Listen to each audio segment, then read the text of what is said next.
মাথা নয়, কোমর। পা নয়, কোমর। বাহ, ভেরি গুড। 5 গুণে আবার নামিয়ে দেবেন। নামিয়ে দিন। বাহ, এটাও 5 বার। নেক্সট এবার হচ্ছে কাঁচ রেখে দুটো হাঁটুকে ধীরে ধীরে ডান দিকে এরকম ভাবে কাট করা, আবার আস্তে আস্তে বাঁ দিকে কাট করা। এটাও 5 বার। এটাও 5 বার। 5 সেকেন্ড করে।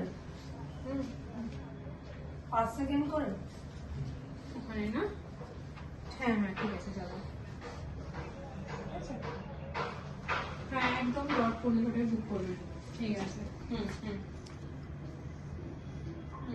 এটা তো যাচ্ছে না এদিকে। ওদিকে বালিশ আছে, দেওয়াল আছে, তাই জন্য যাচ্ছে না। ঠিক আছে, ওকে। বাবাই ধরেছিস? না না, আমি ধরিনি কিছু। ভিডিও করছিস? করছি। এরপরে হচ্ছে বাড়িতে ওনার স্টিক আছে, লাঠি যেকোনো। না না, লাঠি নেই। ওনার লাঠি থাকুক না থাকুক, যেকোনো স্টিক আছে।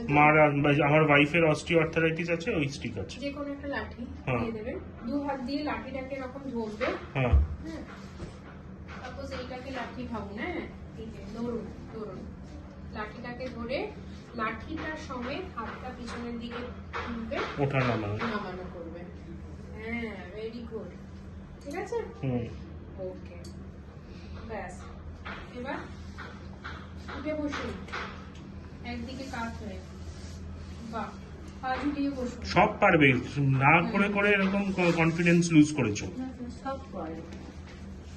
হয়ে গেছে সব? না হয়নি, এত তাড়াতাড়ি কিসে?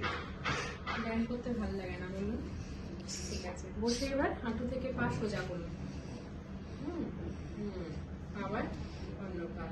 এইটা বসে বসে করতে পারবেন। ঠিক আছে, যখনই সময় পাবেন তখনই 1 2 3 একটা up and down up and down করতে পারবেন। ম্যাডাম বলছি, বিকেল বেলা 5টা থেকে 10টা অবধি, রাত্রেবেলা অবধি টিভি দেখে, হ্যাঁ, ওই সেন্টার টেবিলে পাটা মাঝে যে নিচের শেলফটা ওর ওপর পা রেখে, তো তারপরে পাটা নিয়ে আর নড়তে পারে না। কি করে নড়বে?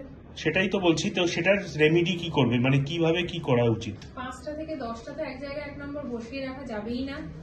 5টা থেকে ম্যাক্সিমাম আপনি 5টা 45 পর্যন্ত বসলেন, তারপর 5-10 মিনিট ওনাকে হাঁটতে দেবেন।